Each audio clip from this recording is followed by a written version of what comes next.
राधे राधे दोस्तों। मेरा नाम है अंजलि। आज हम पॉलिटी के चैप्टर 1 का पहला टॉपिक समझेंगे, ब्रिटिश रूल का बैकग्राउंड। ये टॉपिक बहुत इम्पोर्टेंट है क्योंकि इंडियन कॉन्स्टिट्यूशन को समझने के लिए हमें पहले ये समझना होगा कि ब्रिटिश रूल की नेचर क्या थी। एक्चुअली हमारा कॉन्स्टिट्यूशन हवा में नहीं बना था। ये एक कॉलोनियल एक्सपीरियंस का रिस्पॉन्स था। जब हम कॉलोनियल ब्रिटिश टाइम पे जो भी उन्हें एक्सपीरियंस हुआ, हमारे बड़े लोगों को, हमारे लीडर्स को, तो उसका एक्सपीरियंस का रिस्पॉन्स था ये हमारा कॉन्स्टिट्यूशन जो है। चलिए स्टेप बाय स्टेप समझते हैं। Introduction. British rule in India was not merely political domination but also a system of centralized administration और economic exploitation। ब्रिटिश रूल जो इंडिया का है वो पॉलिटिकल डोमिनेशन ही नहीं था, बल्कि सिस्टम था एक सेंट्रलाइज एडमिनिस्ट्रेशन का और इकोनॉमिक एक्सप्लॉयटेशन का। Understanding the nature of British rule is important. हमें सबसे ज़्यादा समझना होगा कि ब्रिटिश रूल का नेचर क्या था, क्यों हमें ज़रूरत पड़ी रिटन कॉन्स्टिट्यूशन की आफ्टर इंडिपेंडेंस के बाद। तो why British rule background, British rule क्यों चाहिए था, मतलब हमने पहले ये समझा कि क्यों हमें ज़रूरत पड़ी रिटन कॉन्स्टिट्यूशन की। हमारे क्या हमने ये देखा कि क्या क्या डिफेक्ट्स हो सकते हैं कॉलोनियल गवर्नेंस के, और लिंक करा कॉलोनियल एक्सपीरियंस का विद कॉन्स्टिट्यूशनल वैल्यूज से। Nature of the British rule in India. British rule India में डेमोक्रेटिक गवर्नेंस नहीं था। ब्रिटिश रूल का जो था नेचर, वो इंडिया में डेमोक्रेटिक गवर्नेंस नहीं था। ये कॉलोनियल रूल था। ये एक कॉलोनियल रूल था। इसकी 3 मेन फीचर्स थी। पहली थी सेंट्रलाइज एडमिनिस्ट्रेशन, ब्रिटिश ऑफिसर्स का कंट्रोल, इंडिया की डिसीजन मेकिंग में almost no role. Decision making में इंडिया का कोई भी रोल नहीं था। पावर जो है वो कम्प्लीटली ब्रिटिश के हाथ में थी, कंसंट्रेटेड थी, मतलब सारी डिसीजन मेकिंग उन्हीं की कंट्रोल में थी। पहले की पार्टिसिपेशन नहीं थी। पीपल थे, जो वहाँ के लोग थे, उनकी पार्टिसिपेशन नहीं थी। इसलिए इस रूल को अकाउंटेबल गवर्नमेंट नहीं कहा जा सकता। इनका जो रूल था उसको हम अकाउंटेबल गवर्नमेंट नहीं कह सकते। नेक्स्ट आता है कंपनी रूल। बिफोर 1858, 1858 से पहले कंपनी रूल के क्या क्या फीचर्स थे।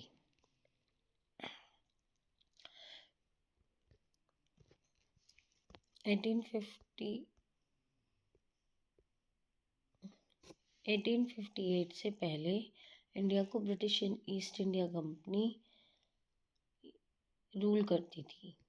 कंपनी का मेन एम था प्रॉफिट। गवर्नेंस उनका प्राइमरी गोल नहीं था। एडमिनिस्ट्रेशन कमर्शियल इंटरेस्ट से ड्राइव इन था। इंडिया के हाई पोजीशन नहीं मिलती थी। इंडियंस को कोई भी हाई पोजीशन नहीं मिलती थी। डिसीजन मेकिंग जो है वो सिर्फ ब्रिटिश के हाथ में थी। इस पीरियड में गवर्नेंस का फोकस वेलफेयर नहीं था, रेवेन्यू एक्सटेंशन था। इस पीरियड में गवर्नमेंट का जो फोकस था वो वेलफेयर नहीं था कि पीपल की हेल्प करें, वो नहीं था। उनका था कि अपने देश में अपने इंडिया से सारे पैसे ले जाएं, इंडिया के जो भी इकनॉमी वगैरह पे इफ़ेक्ट पड़ा, मतलब सारी चीज़ें इंडिया की वो अपने देश में ले जाएं। ऐसे उनका मेन जो पर्पस था वो ये था। Impact of the company rule. इससे कंपनी रूल इम्पैक्ट का क्या पड़ा, इसका कंपनी रूल के कुछ सीरियस कॉन्सिक्वेंसेस हुए। क्या क्या कॉन्सिक्वेंसेस हुए? Arbitrary use of power, lack of accountability, exploitation of Indian resources. Arbitrary use of power, अपनी ये पावर का यूज़ उन्होंने वो करा। अकाउंटेबिलिटी नहीं थी बिल्कुल भी। इंडियन के रिसोर्सेज का उन्होंने एक्सप्लोटेशन किया। पॉलिसीज़ लोगों के कंसेंट के बिना बनाई जाती थी, मतलब लोगों से कोई कुछ नहीं पूछा जाता था, अपने आप जो उनका मन करा वैसे बना लेते थे। रेवेन्यू कलेक्शन बहुत ही हार्शली, ज़बरदस्ती लिया जाता था। इंडियन इंडस्ट्रीज़ डिक्लाइन होने लगी, यानी यही बैकग्राउंड लेटर कॉन्स्टिट्यूशन सेफगार्ड की नीड को जस्टिफाई करता है। ये जो बैकग्राउंड है आगे कॉन्स्टिट्यूशनल की सेफगार्ड, जिससे कॉन्स्टिट्यूशन सेफ रही, उन्होंने देखा कि इसकी नीड को जस्टिफाई करता है। ये जो बैकग्राउंड है, जैसा उन्होंने कंपनी रूल का इम्पैक्ट रहा हमारे देश पे, तो उसके सेफगार्ड की नीड को जस्टिफाई करता है ये बैकग्राउंड। मतलब आगे हम देखते हैं centralise administration. British administration highly centralise थी। पावर गवर्नर जनरल और ब्रिटिश पार्लियामेंट के कंट्रोल में थी। पावर जो है वो गवर्नर जनरल और ब्रिटिश पार्लियामेंट के कंट्रोल में थी। प्रोविंसेस को लिमिट ऑटोनॉमी दी गई थी। प्रोविंसेस को लिमिटेड ऑटोनॉमी दी गई थी। फिर फेडरल बैलेंस एब्सेंट था। फेडरल बैलेंस तो था ही नहीं बिल्कुल भी। लोकल सेल्फ गवर्नमेंट वीक थी। इसी एक्सपीरियंस ने लेटर फेडरल स्ट्रक्चर की डिमांड को स्ट्रेंथन किया। मतलब फेडरल बैलेंस नहीं था, सारा जो रोल था वो सेंटर के पास था, मतलब अपने हाथ में रखते थे, बैलेंस उसके पास नहीं था। तो आगे हमने इसी चीज़ को देखते हुए फेडरल स्ट्रक्चर को स्ट्रेंथन किया कि दोनों चीज़ हमारे लिए बराबर रहे, जैसे कि स्टेट भी और सेंट्रल भी। इसीलिए हमने ये सब किया। फिर एब्सेंस हुआ डेमोक्रेटिक प्रिंसिपल्स का। क्या क्या कैसे डेमोक्रेटिक प्रिंसिपल का एब्सेंस? ब्रिटिश रूल में रिस्पॉन्सिबल गवर्नमेंट नहीं थी, कोई भी रिस्पॉन्सिबल गवर्नमेंट नहीं थी। लेजिस्लेचर मोस्टली नॉमिनेटेड थी। जो लेजिस्लेचर था वो मोस्टली नॉमिनेटेड थी। एग्जीक्यूटिव पीपल के प्रति अकाउंटेबल नहीं थी। एग्जीक्यूटिव पीपल जो है वो के प्रति कोई भी अकाउंटेबिलिटी नहीं थी। मतलब लोग अपने रूलर्स को चूज़ नहीं करते थे। लोग जो है वो अपने रूलर को चूज़ नहीं करते थे। अकाउंटेबिलिटी पार्लियामेंट ऑफ ब्रिटेन के प्रति थी। जो अकाउंटेबिलिटी थी उनकी पार्लियामेंट ऑफ ब्रिटेन के प्रति थी, इंडियन पीपल के प्रति नहीं थी। इसीलिए डेमोक्रेटिक वैल्यूज़ जो है वो प्रैक्टिकली एब्सेंट थी। वहाँ पे डेमोक्रेटिक वैल्यू थी ही नहीं। तो आगे हमने इसी वजह से ये सब देखते हुए, ये सब एक्सपीरियंस करते हुए हमने अपने कॉन्स्टिट्यूशन में डेमोक्रेटिक वैल्यूज़ को ज़्यादा बढ़ावा दिया। नेक्स्ट आता है हमारा इकोनॉमिक एक्सप्लॉयटेशन बैकग्राउंड। उसका बैकग्राउंड ब्रिटिश पॉलिसीज़ के कारण ड्रेन ऑफ वेल्थ हुआ। इंडियन इंडस्ट्रीज डिक्लाइन होने लगी। एग्रीरियन डिस्ट्रेस बढ़ा। तो ये इकोनॉमिक एक्सप्लॉयटेशन नेशनलिस्ट मूवमेंट का मेजर रीज़न बना। जब ये जो इकोनॉमिक एक्सप्लॉयटेशन है वो नेशनलिस्ट मूवमेंट जो भी हुए उसका मेजर रीज़न बना था। ऑल्दो डिटेल जो स्टडी है वो हिस्ट्री का पार्ट है, लेकिन कॉन्स्टिट्यूशन के कंटेक्स्ट में भी ये समझना ज़रूरी है, इसलिए हमने ये टॉपिक उठाया है। अब एक इम्पॉर्टेंट क्वेश्चन आता है, ब्रिटिश रूल ने कॉन्स्टिट्यूशन की डिमांड क्यों क्रिएट की? डिमांड जो है वो क्यों क्रिएट की? उसके 4 रीज़न थे।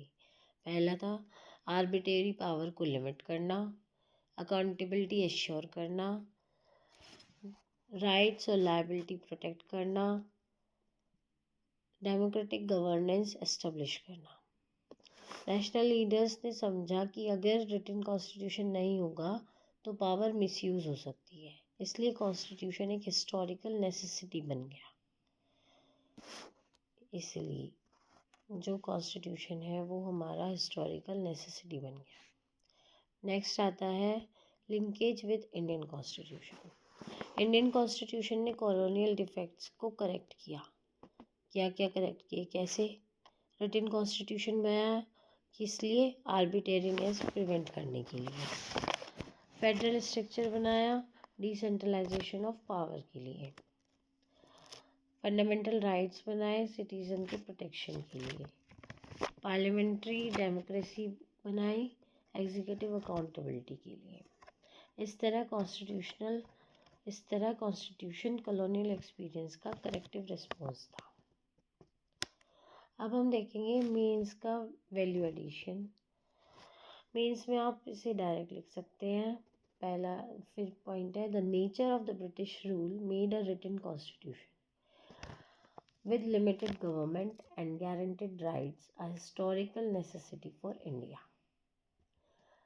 ब्रिटिश रूल का नेचर क्या था की वजह से हमने रिटन कॉन्स्टिट्यूशन बनाया, किसके साथ? लिमिटेड गवर्नमेंट के साथ और गारंटेड राइट्स के साथ।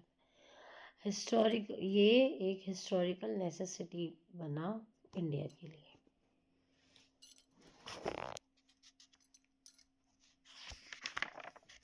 नेक्स्ट आता है कंक्लूजन। ब्रिटिश रूल का एक्सपीरियंस हमें बताता है पावर बिना अकाउंटेबिलिटी इनजस्टिस क्रिएट करती है। इंडियन कॉन्स्टिट्यूशन ने कॉलोनियल गवर्नेंस के डिफेक्ट को करेक्ट करके डेमोक्रेटिक, अकाउंटेबल और राइट बेस्ड सिस्टम एस्टेब्लिश किया।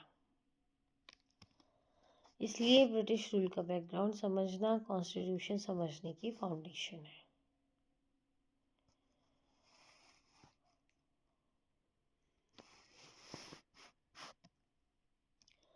Krishna touch for value reflection. ये पॉइंट्स हम कंक्लूजन में वैल्यू एडिशन में हम ये पॉइंट्स डाल सकते हैं, जैसे power without dharma lead to injustice. जब पावर धर्म के बिना होती है तब अन्याय होता है। Indian constitution act as a moral framework to assure accountability and restrain on authority. Indian constitution एक नॉर्मल फ्रेमवर्क है जो अथॉरिटी को रिस्ट्रेन करता है और जस्टिस एश्योर करता है।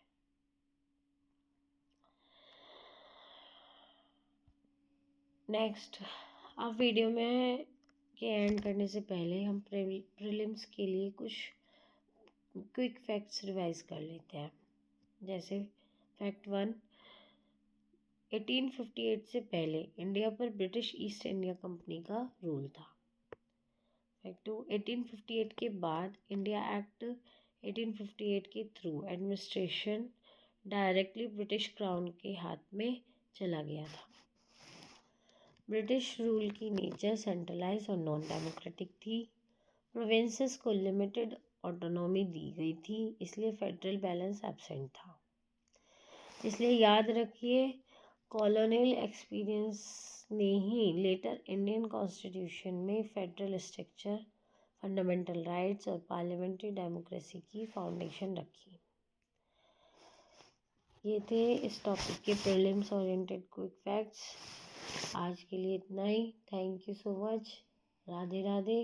जय श्री कृष्णा।